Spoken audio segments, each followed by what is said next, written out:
2026년 올해를 시작하면서 그야말로 신년주일 첫 주일입니다. 여러분들 이제 송구영신 예배를 우리가 하나님 앞에 올려드리고 1월 1일 그리고 1월 2일 그리고 3일 여러분 3일을 이렇게 지내시고 오늘 1월 4일 첫 주일을 맞이하였는데 여러분 이제 3일 그리고 4일이 시작되는 지금 이 시점에서 작년과 올해 2026년 새롭게 시작한 지금 이 시점에 여러분들 새 마음 새 각오대로 3일을 잘 사셨습니까? 그리고 4일을 잘 살고 계십니까? 오늘 이 자리에 있는 것, 하나님 예배하는 이 자리에 있는 것 자체가 우선은 성공한 거예요. 할렐루야. 그래서 여러분들 하나님 앞에 예배함이 우리의 모든 이 땅에서의 삶의 중심이 되고 첫 시작이 되어질 수 있기를 다시 한번 주님의 이름으로 축복합니다. 더 예수님을 잘 믿어봐야지, 더 내가 신앙생활을 잘 해봐야지 하는 마음으로 우리가 하고 있는데, 그렇게 마음 먹고 결단하고 각오하고 살아가지만 때로는 그것이 참 버겁게 느껴질 때가 너무 많아요. 하루 이틀 3일 그것도 참 이게 쉽지가 않아요. 작심삼일이라고 하는 말이 있는 것처럼 무너지고 하루에도 12번 이 마음이 바뀌기도 합니다. 특별히 우리가 신앙생활을 하는 데 있어서 내가 집사로서, 내가 권사로서, 또 저는 목사로서 더 하나님을 잘 믿고 따르고 살아가고 싶은데, 그런데 막상 우리의 현실은 녹록하지가 않단 말이죠. 학생들은 학생들대로, 또 청년들은 청년들대로, 또 성인들, 또 노년들 그 삶의 단계에 맞게 정말로 더욱더 풍성해지고 아름답고 완성되어지는 삶을 살아가면 참 좋을 텐데 그러지 못할 때가 너무 많다고 하는 거예요. 그런데 오늘 성경에서도 마찬가지로 예수님 앞에 어느 한 청년이 다가가서 질문합니다. 그 청년을 우리 마태복음 본문에서 뿐만 아니라 누가복음과 그리고 마가복음에서도 같이 종합하여 살펴볼 수가 있습니다. 그만큼 중요한 말씀이기 때문에 이 모든 공간 복음에서 소개를 하고 있는 거예요. 누가복음 18장과 마가복음 10장과 또 오늘 이 마태복음 19장에 이 어느 사람이라고 하는 사람을 종합하여 살펴보니 부자, 청년, 그리고 관원이었다. 오늘날로 이야기하니까 공무원이에요. 그런데 공무원이 가난한 공무원이 아니라 부자인 공무원 청년이었다. 아직 결혼하지 않은 청년이었다라고 하는 겁니다. 그런데 그런 그가 당시에 하나님을 잘 믿고 따르는 유대인들은요, 예수님, 특별히 그 예수님을 랍비라고 선생이라고 칭하면서 그를 선지자 중에 한 사람으로 보지도 않고 또 잘못된 사람, 이단자라 판명하며 그를 업신여기고 또 십자가의 날이 가까울수록 그를 죽이려고까지 했던 그러한 인물이 바로 예수님이었어요.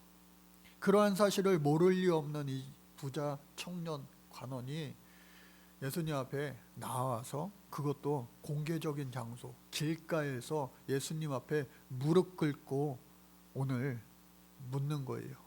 주께 나와 선생님, 내가 무슨 선한 일을 하여야 영생을 얻으리까? 그러니까 그 부자 청년은요, 오늘날로 이야기하면 참 반듯한 사람이에요. 이 땅에 관심을 갖는 것뿐만 아니라 이 땅에 관심 안 갖고 살아갈 수는 없잖아요.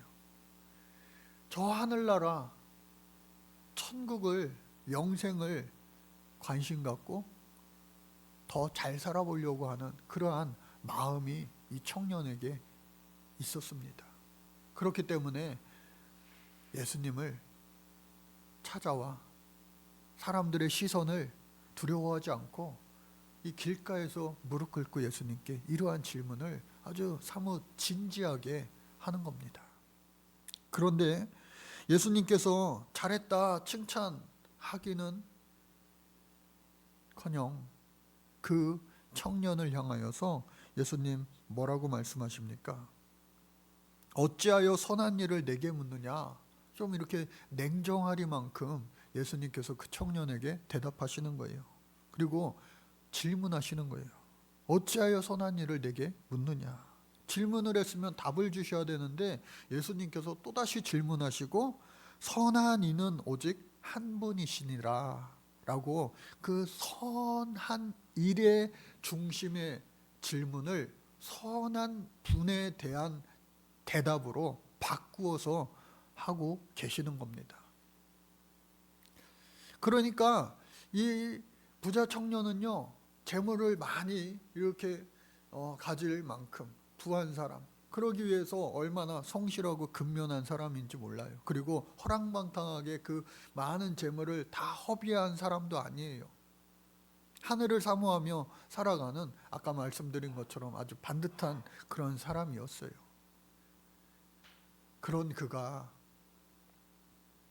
내가 그래도 세상을 살면서 뭐든지 다 중간 이상으로 모든 면에 있어서 살고 있는데 더 잘하고 싶어요.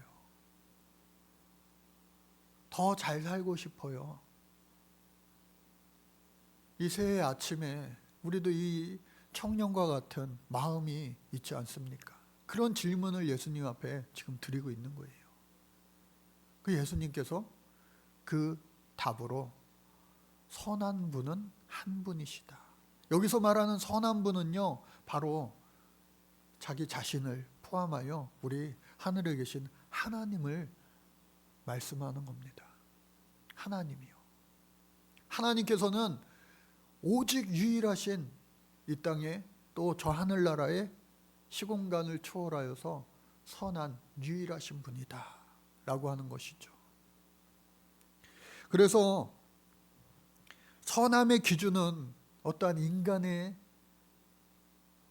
공로에 의지하지 않고 있지 않고 바로 하나님 그분 자체가 선한 그 것이다. 그래서 성 어거스틴은요, 선과 악을 정의할 때에 선의 결핍이 곧 악이다 라는 말을 했어요. 선하신 하나님께서 온 우주 만물을 다 창조하시고 사람을 하나님의 형상에 따라 창조하셨어요. 겉모습만 하나님의 형상을 따라 만드신 것이 아니라 우리의 속사람 역시도, 성품 역시도 하나님의 속사람, 하나님의 성품을 따라 선하게 만드셨다고 하는 겁니다. 그런데 뱀이 찾아와서, 악한 사단이 찾아와서 사람을 유혹하고 범죄함으로 말미암아 악이 이 땅에 출현하게 된 거예요.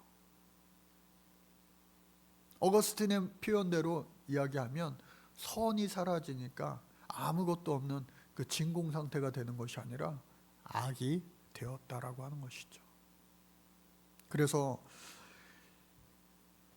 오직 선함으로 가득 차신 그 하나님이 선의 기준이지, 아담과 하와 이후에 모든 사람은요, 태어나면서부터 어쩔 수 없는 인간의 한계, 악한 본성을 가지고 태어나게 되어 있다라고 하는 겁니다.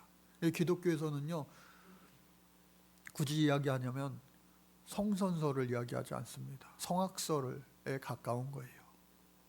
그래서 죄로부터 인간이 잉태되어 태어나게 되는 겁니다. 그런데 우리가 스스로 나는 이만큼 했으니까 좀 잘났어, 나는 이만큼 했으니까 좀 선한 사람이야 라고 하는 기준과 잣대를 시대별로 또 연대별로 문화별로 그러한 모든 세상 사람들의 그런 정서나 문화에 따라서 그것을 키재기할 때가 있어요. 여러분, 도토리 키재기 한다라는 말 있어요? 다 거기서 거기라고 하는 거예요. 여러분, 여기 가까이 있는 잠실의 123층 이 슈퍼타워 전망대에 올라가 보셨습니까? 저는 몇 번의 기회가 있어서 올라가 봤는데 거기서 이렇게 있죠. 예? 쳐다보면요 많은 빌딩들이 있어요. 그러면요 1, 2층 단독주택, 뭐 3, 4층 단독주택 뿐만 아니라 고층 건물, 아파트 20층, 30층 되는 고층 아파트들도 있습니다. 그러나 그 123층 전망대에서 내려다 볼 때는요 높낮이의 차이가 별로 없어요. 또 심지어 비행기를 타고 여러분 도시 뷰를 한번 이렇게 보세요. 우리가 볼 때에는 지상에서 볼 때는 이 높낮이의 차이가 엄청납니다. 저 123층 빌딩은요 저 멀리 판교아이시에서부터 보이잖아요. 하남에서도 보이잖아요. 어느 곳에서든지 보여요. 그러나 비행기에서 바라볼 때는요 그 123층도 그리고 불과 1, 2층, 3, 4층, 5층, 10층에 불과한 그러한 빌딩과 별로 높낮이 차이가 되어 보이지 않아요. 이것을 가리켜서 빌딩 이론이라고 하는 말도 있습니다. 높은 곳에서 보면 다 거기서 거기라는 거예요. 마찬가지로 우리의 선함이 인간의 어떠한 도덕적인 윤리적인 잣대로 인하여 야 훌륭한 사람, 아주 나쁜 사람, 우리끼리는 그것 차이를 아주 크게 볼 수도 있지만 하나님 앞에서 온다면 우리 모든 인간은 죄인일 뿐이다 라고 하는 것이죠. 그러나 우리 죄인은 다 똑같은 죄인이 아니라 우리 예수 믿는 사람은 보혈의 피로 그 죄를 씻음받은 용서받은 죄인이 되는 줄로 믿습니다. 저 천국은요 용서받은 죄인들로만 갈 수 있는 거예요. 용서받지 못한 죄인은요 결코 하늘나라 저 천국에 입성할 수가 없다. 그래서 우리는 이미 다 용서받은 죄인으로 살아가는데 구원받은 백성으로 살아가는데 이게 더 잘해야 되지 않겠어요? 예수님을 찾아온 그 부자, 관원, 청년처럼 내가 좀 더 이렇게 신앙생활을 잘해보려고 하는 마음, 이 새해일수록 한 번씩은 다 결심하게 되잖아요. 그리고 가정생활도 사회생활도 어느 곳에서든지 내가 조금 더 잘해보려고 하는 그런 새해 결심이라고 하는 것을 하게 됩니다. 그런데 이것이 해마다 우리가 반복되니까 이건 역시도 매너리즘에 빠지고 말아요. 에휴, 또 결단한다고 되겠어? 이러기가 쉬운 거예요. 그럼에도 불구하고 해마다 우리가 열심히 노력하는 건 뭐예요? 조금 더 좋아지려고, 조금 더 나아지려고, 조금 더 성장하고 성숙을 이루기 위함 아닙니까? 이러한 때에 올해부터 신앙 노트라고 하는 것을 만들어서 나누어 드렸어요. 여러분들 이거 다 받으셨죠? 한 권씩. 애들은 안 줬습니다. 중등부 이상서부터 나누어 드렸어요. 그래서 여러분들 이 맨 앞에다가 여러분들 교회 로고 옆에 이름 쓰는 난이 있어요. 이름을 쓰시고요. 신앙의 성장과 성숙을 위하여서 우리의 사명, 우리 교회가 만들어진 이 땅에서의 사명을 보시고 또 올해 나에게 주신 말씀, 우리 송구영신 예배 때 다 하나씩 말씀을 각자의 말씀을 뽑았는데 교회에 주신 말씀과 기도로 충만한 교회, 사도행전 2장 말씀뿐만 아니라 각자에게 주신 말씀도 여기다 여러분 손글씨로 다 쓰세요. 저도 썼습니다. 하나님께 가까이함이 내게 복이라, 그 말씀이에요. 저는 그래서 여러분들 목장, 여러분 섬김에 자동으로 이렇게 가입이 되시는데 또 섬김회 안에서 목장이 이렇게 또 나뉘어집니다.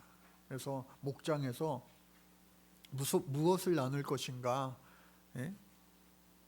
이 정체성 선포를 매일 하고 또 공동체 성경 읽기를 통해서 성경을 읽고 이렇게 매일매일 하는데 쭉 가다 보면은 날짜를 쓰는 것이 있고 말씀과 목장과 기도와 감사 또 이렇게 실천하겠습니다 라고 하는 난이 이어지게 되는데 오늘 날짜를 쓰시고 오늘부터 말씀을 들을 때에 그냥 듣고 끝나는 것이 아니라 여러분들 여기다 메모도 잘 하시기 바랍니다.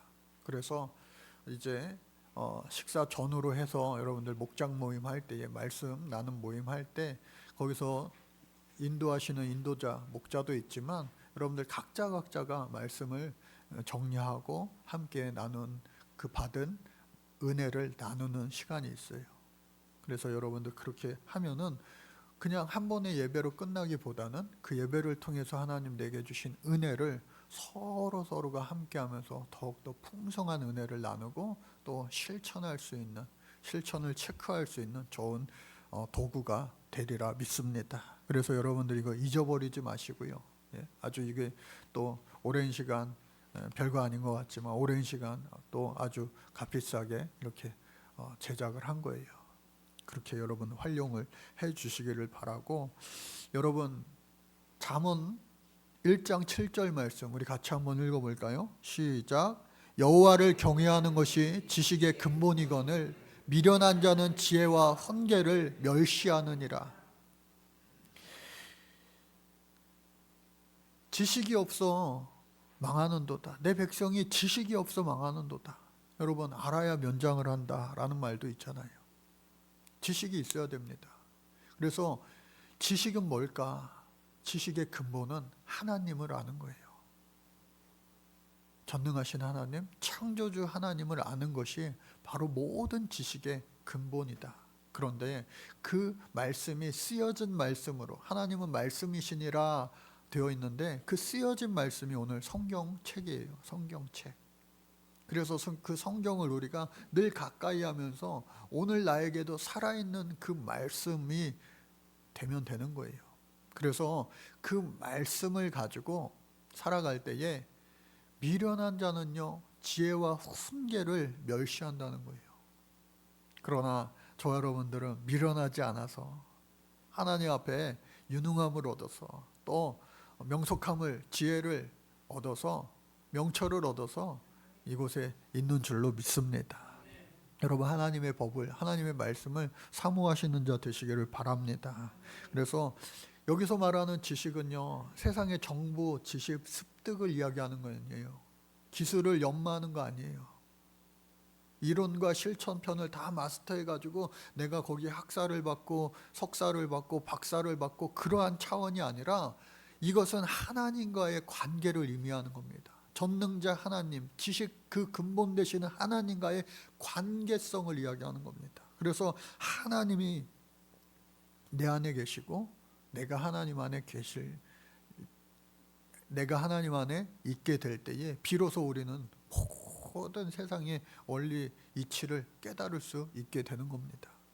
불교에서는요 이것을 스스로 깨달을 수 있다고 그래요. 득도한다고 그러죠. 그러나 말이 안 돼요. 그것은 불가능해요. 왜? 사람은 한계가 있기 때문에. 하나님의 도우심으로 말미암아, 하나님의 은혜 주심으로 말미암아 우리는 온전해질 수 있다. 잠시 잠깐. 그래서 우리는 성령 충만이라고 하는 말을 우리는 사용하게 됩니다. 그래서 선한 이는 오직 한 분이시다. 하나님 한 분이시다라고 하는 거예요. 그러면서 이 계명을 지키라. 예수님도 말씀하시는 거예요. 하나님이 주신 그 계명을 지키라. 그랬더니 이 사람이요 또 두 번째 질문을 합니다. 어느 계명입니까? 어느 계명입니까? 이렇게 질문합니다. 그랬더니 예수님께서 그 청년에게 대답하시기를 어떻게 해요? 살인하지 말라. 시작. 살인하지 말라. 간음하지 말라. 도둑질하지 말라. 거짓 증언하지 말라. 내 부모를 공경하라. 내 이웃을 내 자신과 같이 사랑하라. 이 6개의 계명을 말씀해 주세요. 그런데 여러분 이거 많이 어디서 들어본 건데 10계명이잖아요. 1계명서부터 4계명까지는 하나님과의 관계를 의미하는 것이고 5계명서부터 10계명까지는 사람들 사이의 관계를 주신 계명이에요. 그래서 사람들끼리 꼭 해야 될 것, 하지 말아야 될 것, 중요한 것, 살인하지 말라. 이것이 바로 10계명 중에 바로 5계명입니다. 그리고 6계명이요 간음하지 말라. 그리고 7계명이 도둑질하지 말라. 8계명이 거짓 증언하지 말라. 9계명이 내 부모를 공경하라. 그리고 10계명이 내 이웃을 내 자신과 같이 사랑하라 라고 말씀하신 분은 땡입니다. 10계명은요, 내 이웃의 집을 탐하지 말라, 그거예요. 아, 맞다 그러네요 목사님 하실 거예요. 내 이웃의 집을 탐하지 말라, 이것이 바로 10계명인데 그거 대신에 예수님께서 그 10계명 10번째 계명을 바꾸어서 이 모든 것을 다 5계명부터 10계명까지 다 통틀을 수 있는 계명으로 새롭게 말씀하시는데 그것이 바로 내 이웃을 내 자신과 같이 사랑하라, 이 말씀이에요. 내 이웃을 내 자신과 같이 사랑하라, 이 말씀을 우리가 바로 알고 바로 깨달아 실천한다면 이 모든 5계명서부터 10계명은 모든 것을 다 지켜 행할 수 있게 되는 것이죠.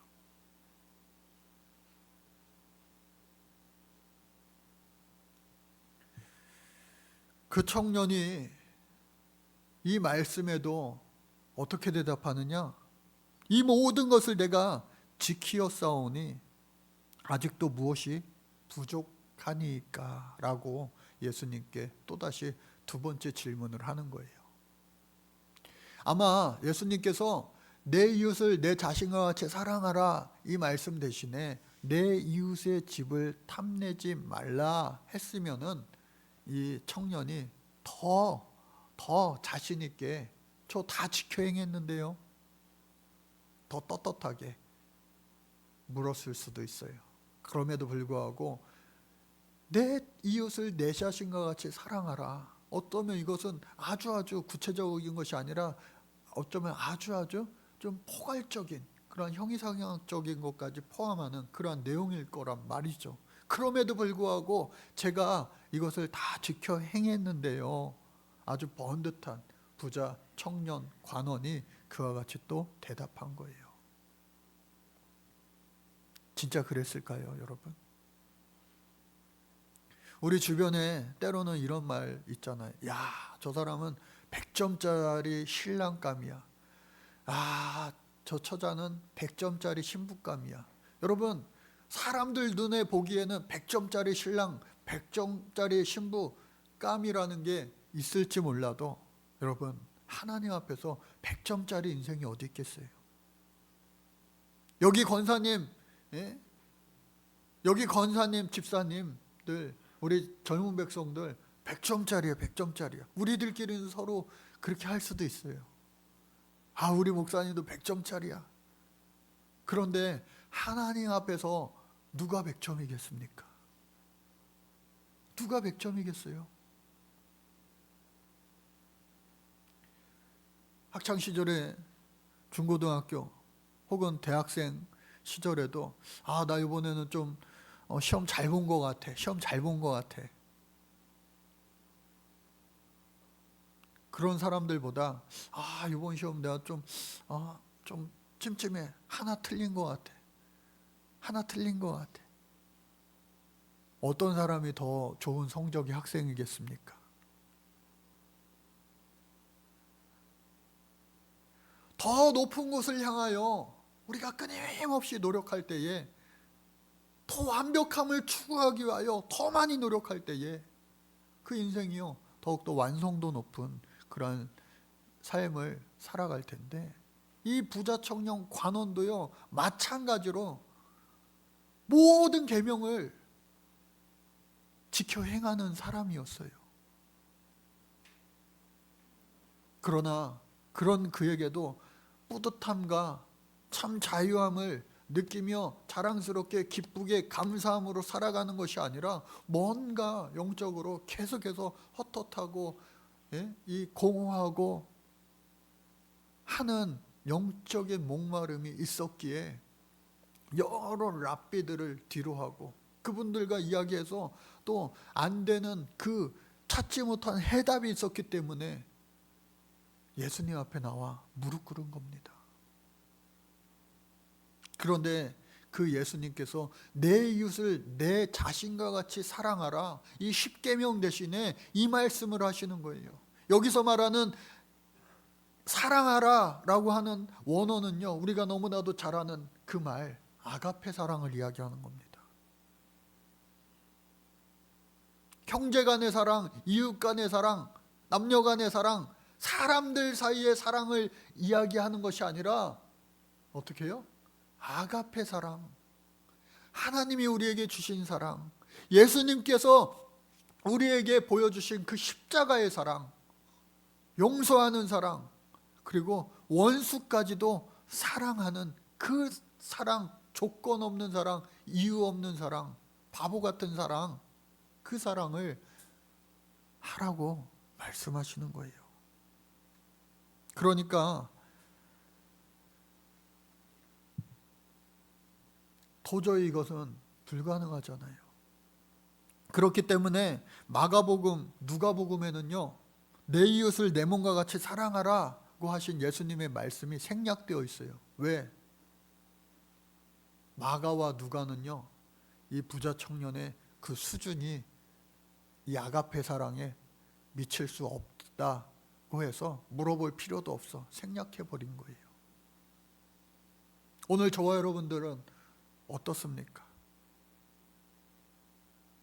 자식을 사랑하는 것, 또 이웃을 사랑하는 것, 우리가 섬긴다고 섬김에 또 여러 가지 봉사도 하고 구제도 하고, 하지만 나 자신을 섬기는 것처럼, 사랑하는 것처럼 이웃을 똑같이 사랑할 수도 있습니까? 제가 아는 어떤 분은 선교사님이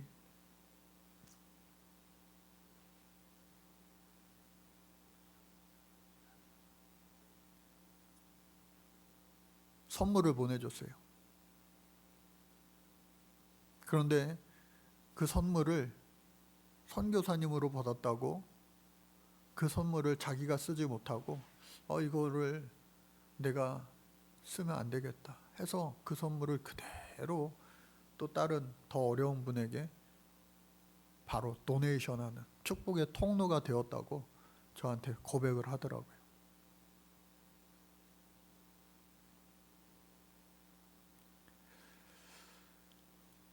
우리가 하나님으로부터 받은 사랑이 너무 많은데 그 사랑을 우리도 전하면서 살 때에 우리도 모르게 우리 스스로 그것을 제한하고, 또 좋은 말로는 필터링 한다고 하지만 내 자신이 그것을 오롯이 하나님의 사랑을 흘려보내지 못할 때가 너무 많아요. 너무 많아요. 하나님이 나를 용서해 주신 것처럼 나도 다른 사람을 용서하면 좋은데 그러지 못한다는 거죠. 그러나 예수님께서는 이 십자가에서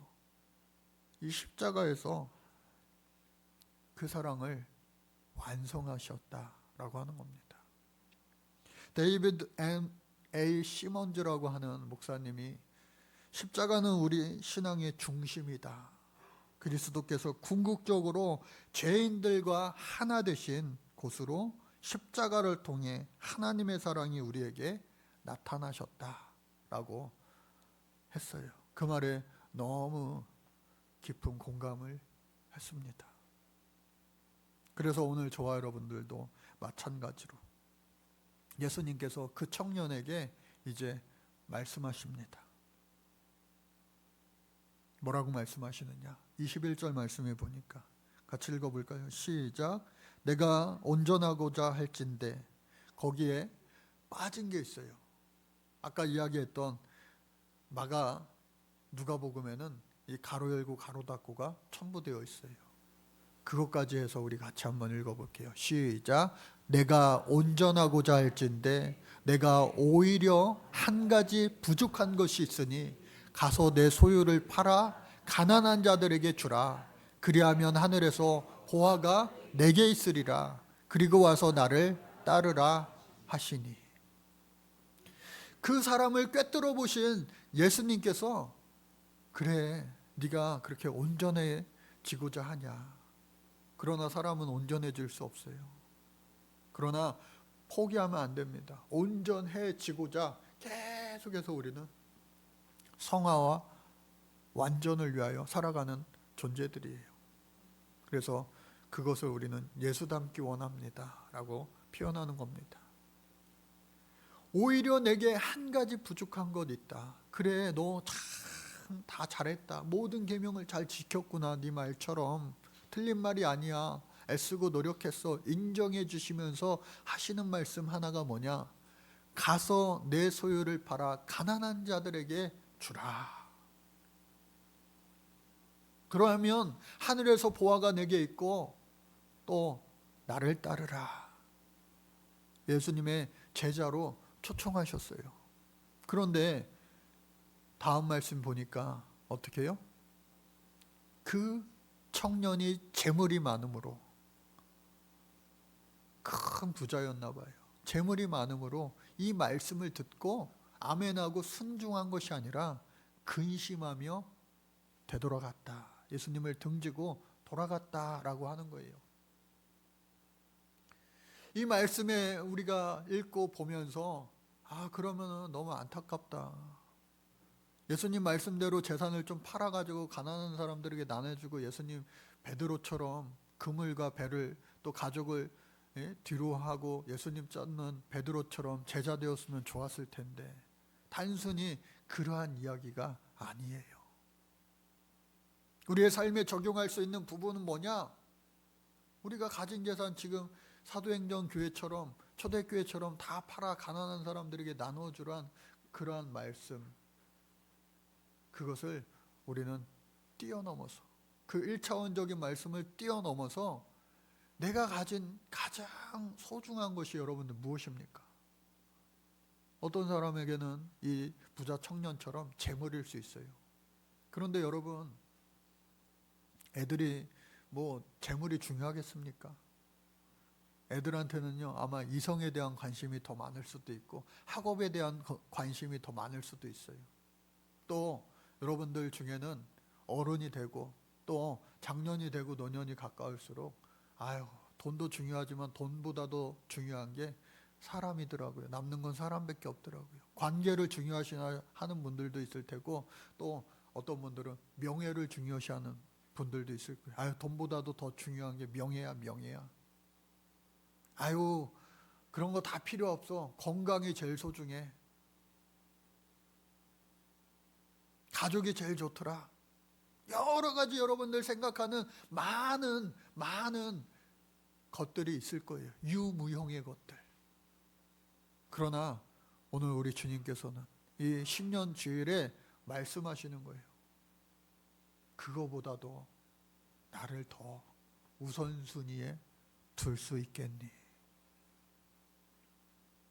근심되십니까, 여러분? 시간과 물질, 그리고 세상의 그 어떠한 모든 것들, 그것보다 네가 소중하게 생각하는 그 가치, 그것보다도 더 선하신 분, 하나님, 예수 그리스도를 더 우선순위로 둘 수 있겠니? 오늘 그 질문을 이 새해 첫 주일에 저와 여러분들에게 우리 주님은 묻고 계신 거예요. 이제 여러분들의 선택만이 남아 있습니다. 그 말씀을 듣고 세상의 모든 우리의 가장 소중했던 그 가치를 뒤로 하고 먼저 하나님 앞에 우선순위를 두며 살아갈 수 있는 그러한 사람이 되겠습니다. 라고 한다면 하나님이 약속하신 것처럼 먼저 그의 나라와 그의 의를 구하면 모든 것을 더하여 주시는 축복의 사람,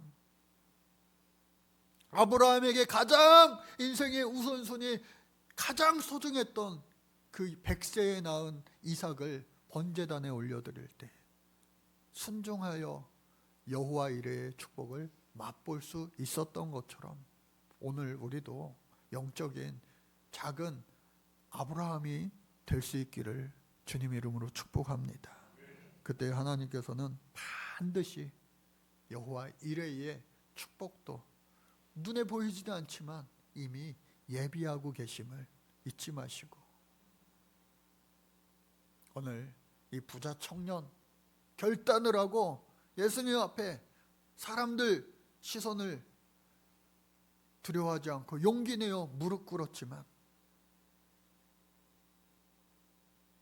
자기 가진 것을 포기할 수 없어 다시 예수님을 등지고 떠나갔던 그 안타까운 부자 청년이 되지 말고, 우리 모두가 영적인 베드로 또 영적인 아브라함 되어서 하나님의 놀라운 축복을 맛볼 수 있는 초대교회의 그 사도들과 성령 받은 하나님의 백성들로 살아갈 수 있는 올 한 해 우리의 남은 인생 되시기를 주님 이름으로 축복합니다. 하나님 감사합니다. 우리 모두가 올 한 해 말씀과 기도로 충만케 하여 주옵소서. 내가 노력하는 것이 아니라 모든 것을 주께 맡겨드릴 때에 저절로 말씀에 사로잡힌 자 되게 하시고 기도에 사로잡힌 자로 살게 하여 주옵소서. 예수 그리스도의 이름으로 기도드립니다. 아멘.